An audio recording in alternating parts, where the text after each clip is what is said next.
Hey everybody, welcome back to the Bible from the Duns. Today we read the wonderful chapter 23, so let's get into it. Okay, so we've had some pretty interesting conversations about chapter number 23. Here's what I want to do. I want to get into this passage without really getting too deep into some of this passage, all right? We know who watches, and we know some of you are watching as a family, and you can discuss this as in-depth as you want to. We're just going to kind of be broad. Now, I want to begin with this first section, verses 1 through 8, about the people who were allowed and those who were not allowed to enter into the assembly of the Lord. And so there's in verse number 1, it's about somebody who's got physical issues that would cause blemish. All right, and remember that word, blemish. And then one of a certain kind of birth. Then there are Ammonites and Moabites. Matter of fact, verse 3 says, "And an Ammonite or Moabite shall not enter the assembly of the Lord, even to the 10th generation.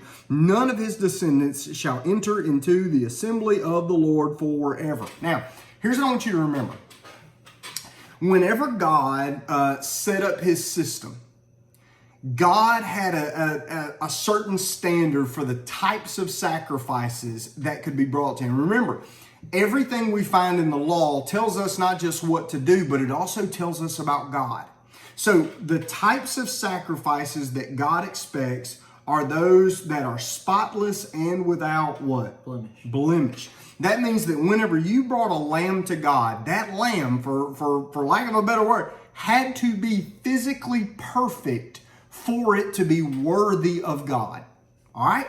So, in this one little section, it's identifying people based on physical imperfection, historical or imperfection, like their families, or other issues, and it's saying that they're not allowed in, sets up a system where we understand that there are spots and blemishes that make us unworthy of God. Now, I want you to draw this out. If God is dealing with the spots and the blemishes that maybe were an accident or things you can't help, could you help it if you were born an Ammonite or a Moabite? No. Could you help being physically injured to the point of your body not being able to produce children? No, maybe you couldn't help that. But what if this points to something even more important? That there are some things that make us spotted or blemished that we can't help. But the real thing that makes us spotted and blemished is sin. And we can help that because we choose to sin.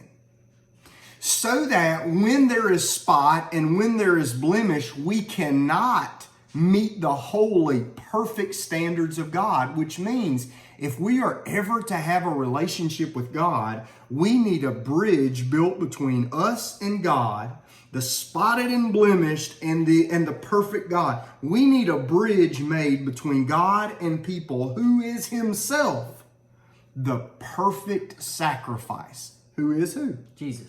So while we're reading the law, our whole thing is to understand as we read God's law, we go, there's no way we can keep all this thing. Because some of these things we can help and some of them we can't help. There's no way we can keep all of this. And that's when it dawns on us, we can't do this on our own. We need a Savior. Now, I want you to notice something else. The next thing is about the campsite of God's soldiers, God's armies, as they're away. And it goes so far as even to tell them how they're supposed to keep the camp clean. They're digging latrines and they are making sure that the camp is sanitary. And one can't help but wonder, if God cares this much about hygiene, how much does he care about the sinfulness of our hearts? Because, Jesus is going to say in the New Testament, he's going to say, you've heard you shall not kill, but if you hate somebody in your heart, you've already killed them. Or you shall not commit adultery, but if you've lusted against somebody, then you've already committed adultery. And so this idea that God expects their camp to be as clean as their home, because God is with them both at home and at the camp, and there is no place where they will go where he is not. God expects purity. Jax, your takeaway is also about the heart behind some of the law. Why don't you explain it to us? Okay, so my takeaway, the part that stuck out to me the most is like in 24 and 25, and this is basically where I can go into further details of this chapter. But anyway, verse 24 says, "When you enter your neighbor's vineyard, you may eat as many grapes as you want until you're full, but you may not put any in your container." So there, a really long time ago, they might still do this in other countries, I'm not real sure.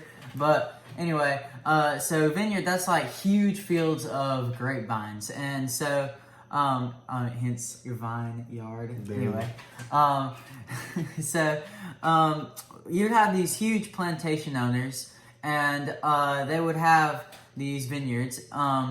But people who aren't as fortunate, like the poor and those kind of people, like they would go and they would do something called gleaming, and that's basically where they would pick up the stuff that had fallen on the ground, and they were allowed to pick certain areas within the vineyard or whatever kind of field it is.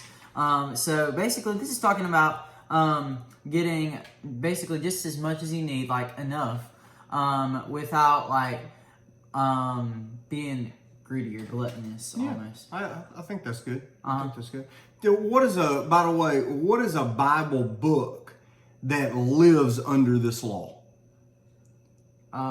Ruth. Ruth. Well, to recap the story, what does Ruth need? Just remind us. All right, so basically Ruth is a widow, so that puts her like at the bottom of the hierarchy. So she's with the poor people, and so she has to go glean in Boaz's field, and she gets the grains that she needs. She gets the grains. So God set up a system where when a farmer was collecting the harvest from his field, that he was supposed to make a pass through the field, but not a second pass. He is to get everything he could the first time, but leave the leftovers for the poor. And so that when somebody was poor and they're down on their luck, now this is not a system where somebody's just been lazy for months and months, and they go in and they just get all they can from the farmer, and they go home and they fill their pantries and they're good too. This is not a system of laziness. This is a system of generosity and a system of benevolence. It's a way that says inside the kingdom, inside God's land, God is going to be so good to his people that there will be none who will have to go hungry. Because the farmer will be encouraged to be generous, and God will still provide for the needs of the farmer.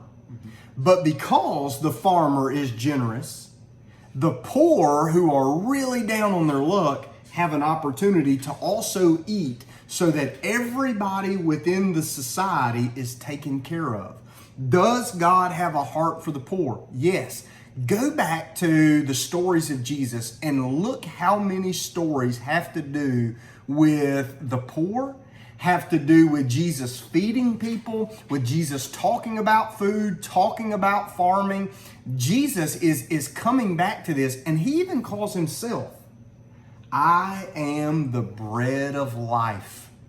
And so Jesus keeps talking about all of this stuff. So under this law, what's happening is feeding the hungry is a virtue, and it's a generosity.